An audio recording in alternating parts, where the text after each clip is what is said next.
Lucas 7:11 dice: Aconteció después que él iba a la ciudad que se llama Naín, e iban con él muchos de sus discípulos y una gran multitud. Cuando llegó cerca de la puerta de la ciudad, he aquí que llevaban a enterrar a un difunto, hijo único de su madre, la cual era viuda, y había con ella mucha gente de la ciudad. Y cuando el Señor la vio, se compadeció de ella y le dijo: no llores. Y acercándose tocó el féretro, y los que lo llevaban se detuvieron. Y dijo: joven, a ti te digo, levántate. Entonces se incorporó el que había muerto, y comenzó a hablar, y lo dio a su madre. Amén. Esta historia que vamos a tratar el día de hoy acerca de la viuda de Naín es una historia muy emocionante, muy apasionada, y por eso quise tomarla para traer mi mensaje en esta ocasión. Cuando vemos estudiando o predicando acerca de esta historia de la viuda de Naín, a veces las personas le dan diferentes ángulos, pero en esta ocasión quiero tocar la parte familiar de esta mujer, y vamos a ver en qué situación ella se encontraba cuando Cristo llega hasta la puerta de la ciudad de Naín. La Biblia dice que la mujer era viuda y su hijo era hijo único. O sea, no tenía esposo, y aparte de que no tenía esposo, también su hijo se había muerto. ¿Cuáles eran las implicaciones que iba a tener esta vida de esta mujer luego de perder sus seres queridos? En Israel, en la antigüedad, había una ley. Si una mujer tenía un esposo e hijos y el esposo moría, entonces el hijo que quedaba vivo tenía que tomar la posición de su padre en cuanto a la mantención del hogar, en cuanto al suplir las necesidades de la casa. Eso le competía al hijo luego que el padre moría. Cuando el padre muere, quizás esta mujer tenía esperanza en su hijo. Bueno, mi hijo me va a ayudar con los quehaceres del hogar para pagar lo que debemos, el alimento, viceversa.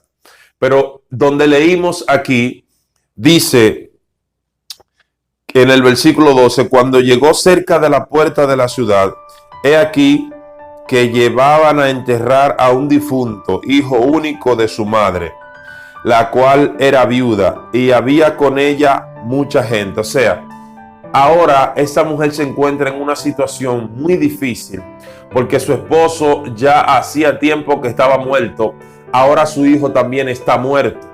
Fíjate que cuando leemos la historia vemos quizás un entierro o una caminata, una caravana hacia un lugar de entierro, un cementerio.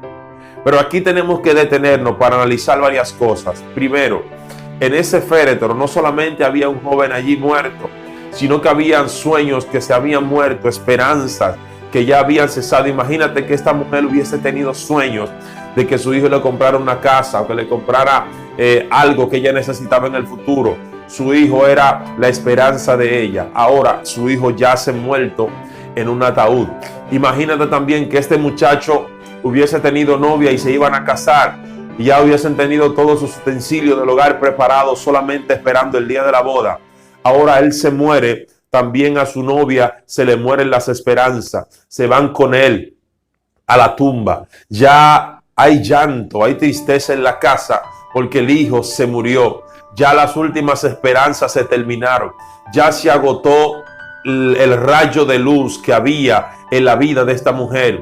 Cuando la Biblia toma una historia y la plasma de este modo, tenemos que analizarla, porque cosas importantes ocurrieron ahí.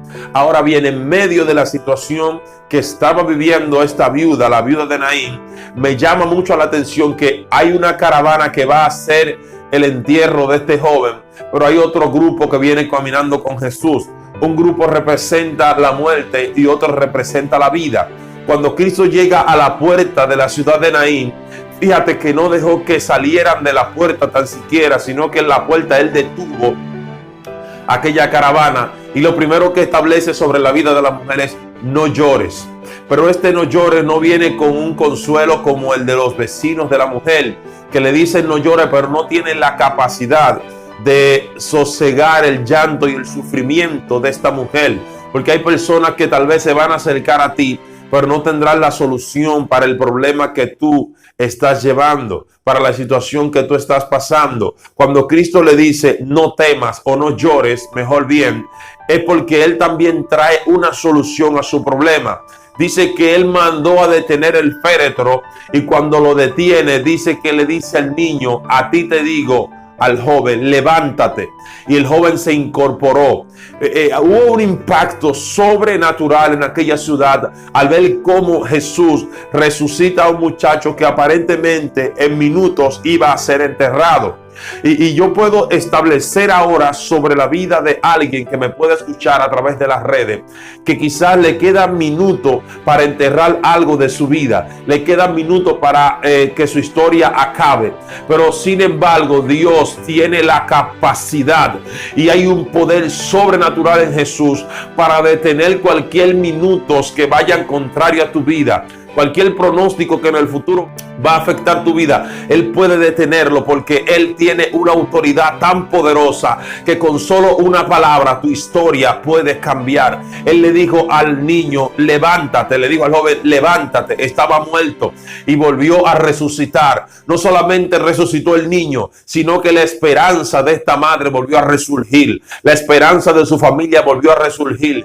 Ya el entierro tuvo que destruirse, tuvo que detener, porque el joven había resucitado. Los que cargaron el ataúd lo cargaron de balde, porque ese joven no iba a quedar en el cementerio, sino que iban a devolverlo a su casa, porque Jesús declaró una palabra. Y cuando Cristo declara una palabra, las cosas tienen que ocurrir, porque de Él sale autoridad, de Él mana la vida. Él estableció los cielos y la tierra, y por su palabra las cosas fueron creadas. Él le dijo, no llores, pero no llores no vacío, sino recargado de poder y de autoridad. Y en esta hora Dios te dice, no llores, porque hay una palabra de esperanza que va a tocar tu casa. Hay una palabra de esperanza que va a tocar esta área donde estás afectado. Y yo declaro un no llore para tu vida, pero también lo envío con una unción de sanidad, con una unción de milagros, con una unción de liberación sobre tu vida.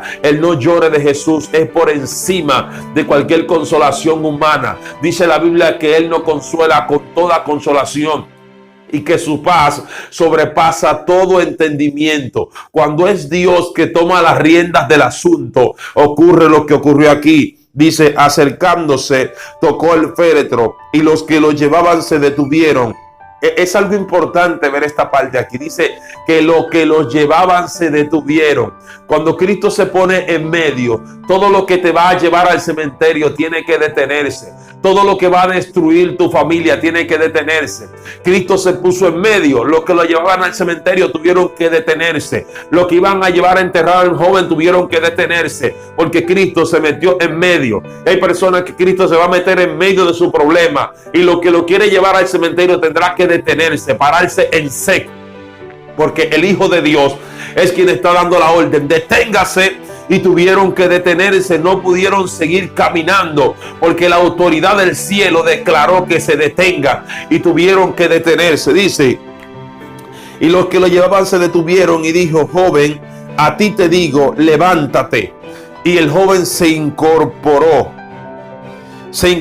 el que había muerto, y comenzó a hablar, y lo dio a su madre. Fíjate, luego que Cristo hace el milagro, dice que el muchacho comenzó a hablar. Tú tienes que declarar lo que Dios hizo en tu vida. Tú tienes que hablar el milagro que ocurrió en tu corazón. Tú tienes que hablar lo que pasó con tus hijos en tu casa. Lo que va a pasar no puedes callarlo, porque será sobrenatural, será potente. Tienes que declararle al mundo lo que Dios ha hecho contigo. Esas lágrimas que Dios va a secar, tú tienes que declarar por qué Él las secó, qué fue lo que pasó con tu vida, porque entonces va a haber un impacto en el alrededor y van a declarar que la gloria es de Dios, esta mujer fue impactada. Yo te aseguro que luego que Cristo le dio esa palabra e hizo el milagro, esa mujer no volvió a llorar, sino que el gozo inundó su vida, el gozo llenó su corazón, porque ese no llores también fue con un milagro acompañándolo. Y el no llore de Cristo va acompañado también a tu vida con un milagro, con una manifestación del cielo. Hoy Dios declara: no llores, porque el milagro está tocando ahora mismo tu puerta. En Latinoamérica, en Europa, en Asia, en Estados Unidos, donde quiera que te encuentres, allí hay un no llore de Dios para ti, también unido a un milagro para tu vida. En el nombre de Jesús, Dios te dice: no llores, el milagro acaba de llegar, no llores.